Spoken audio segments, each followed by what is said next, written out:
In the opening words of this week's Torah portion, Vayeitzei, it says that Yaakov left Beersheba and he went to Haran.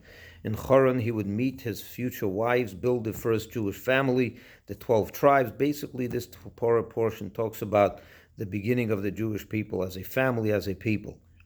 But in the very opening of the Parshat, it says, Vayeitzei, Yaakov left Beersheba and he went to Haran. The commentators all ask, why does the Torah have to tell us that he left Beersheba and went to Haran? The novelty here is that what the Torah is trying to impart here is that he went to Haran. He moved and he went to build his family. Just tell us, Yaakov went to Haran. We know where he lived. We know he lived in Beersheba. That's not a secret. We learned that already before. So why the need to say that he left Beersheba? If he went to Haran, it's obvious that he left Beersheba. Imagine you told someone, I went to visit Chicago. And you don't just tell them I went to visit Chicago. I went to Chicago. I left Weston and I went to visit Chicago. There's no need to say you left Weston. It's not a form of speech. That's not how you tell people that.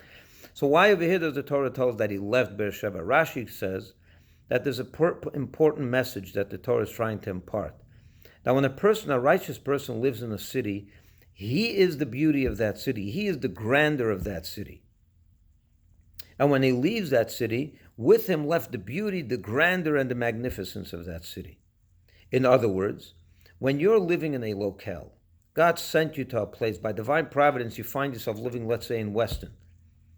What kind of member of the community are you? Are you just here to live your own life, and when you live, no one notices? When you leave, no one notices? Imagine you moved. Would anyone be bothered? Would anyone feel a void? Oh, so-and-so left, how terrible? Or, yeah, he was a nice neighbor, he said hello in the morning and left.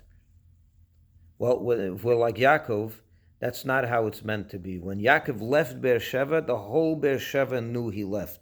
They felt that the beauty, the grandeur, the magnificence of Beersheba left. That's how we have to be in our own locales. We have to be involved in communities so that when we leave, if we ever do, and we shouldn't leave just like that, but if we ever do, it's felt because we were very effective in our community. We made our community a better place. We volunteered our time. We went to hospitals. We worked we visited. Everyone knows you. She is the person that was always in the hospital visiting the sick. She is the person that was always at the minyan and helped build the shul. He or she is the person that helped deliver meals for people that don't have, or the less fortunate. Whatever kind of involvement you're in.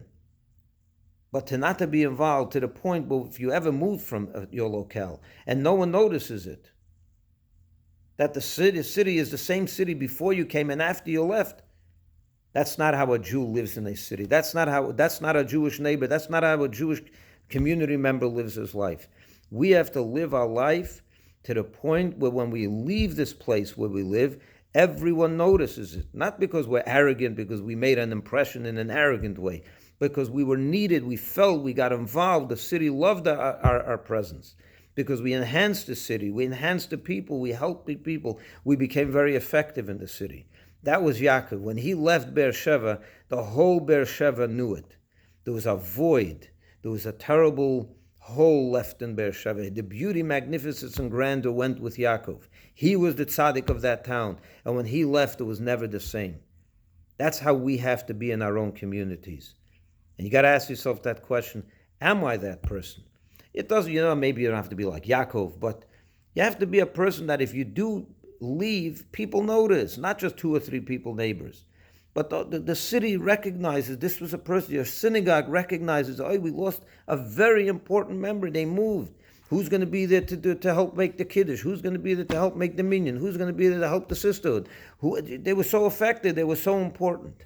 That's the kind of neighbors we should be. Shabbat Shalom, and don't leave Weston anytime soon.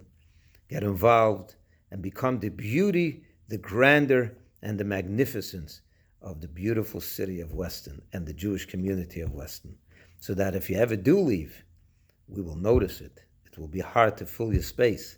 It will be hard to make up that beauty, splendor, and grandeur. Shabbat Shalom.